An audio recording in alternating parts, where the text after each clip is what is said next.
Hey friends, I'm going to go ahead and show you a roasted asparagus recipe for the hCG protocol. This is P2 style soup. Okay, so here's my 1.5 pounds of trimmed asparagus and 2 tablespoons of coconut oil mixed in. You can see I've kind of spread it around. And then to this we're going to sprinkle it with salt and pepper, and then we're going to go ahead and place it in a 450 degree preheated oven for 10 minutes. In the meantime, while the asparagus is roasting, you want to prepare your other vegetables that are going to go into the soup. We're going to use 1/2 cup of leek. When you use leek, you want to make sure it's washed thoroughly. We're only using the white part of the leek. So you would trim the leek and then cut it in half and then rinse it really well, separating the layers to make sure there's no dirt. Chop 1/2 cup of onion. Whatever onion you have on hand is fine. I used a yellow onion. If shallots are available at your grocery store, add 1/2 cup of shallots chopped. We're going to add 2 tablespoons of garlic. I'm using a garlic press to do this. You can also just go ahead and peel the garlic and then chop it up with a knife really fine, or you can quickly use the garlic press and then obtain the garlic in a minced form that way. So here is my 1/2 cup of just regular yellow onion chopped. This is my 1/2 cup of leeks chopped. This is my 1/2 cup of shallots chopped. And then 2 tablespoons worth of garlic.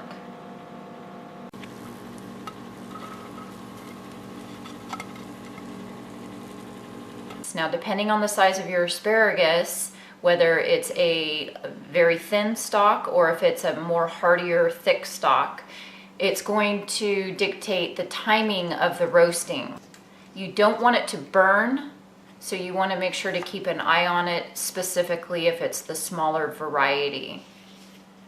I heated my broth while the asparagus was roasting. I don't want to reduce the broth, so I turned off the burner.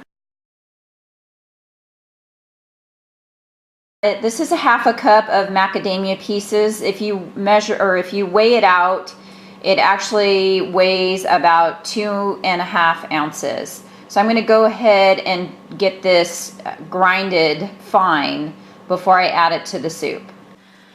I find this makes the soup more palatable in your mouth. It actually makes it feel, and it gives it that heavier feeling, more like a cream-based soup. We can't have cream or any dairy in P2, so the nuts replace that. If you don't want to add the macadamia nuts, that's fine, but it certainly is another way to pull the base together and make the soup more filling.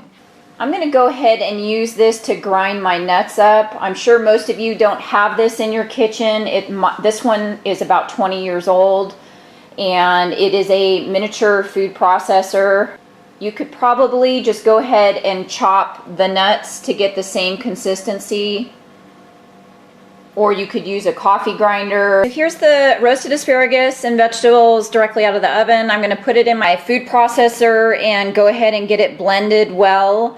If you had a large mixer like a Vitamix or one of those other high-powered mixers, you could go ahead and blend it that way in the blender, but this is what I have today. This is what I'm using.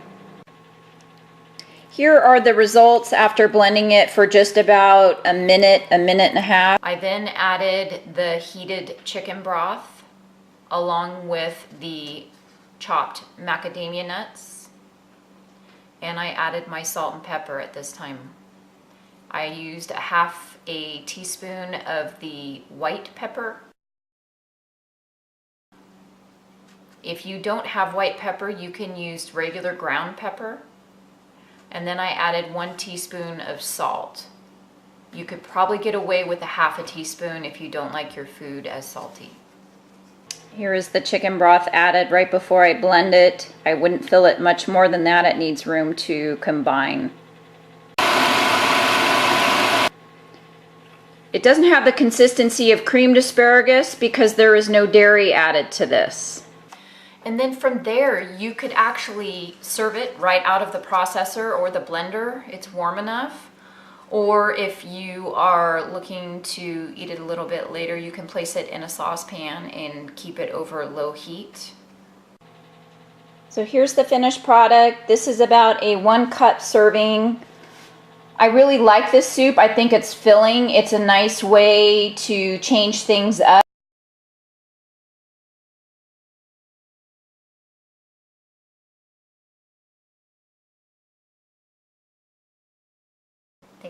Ciao.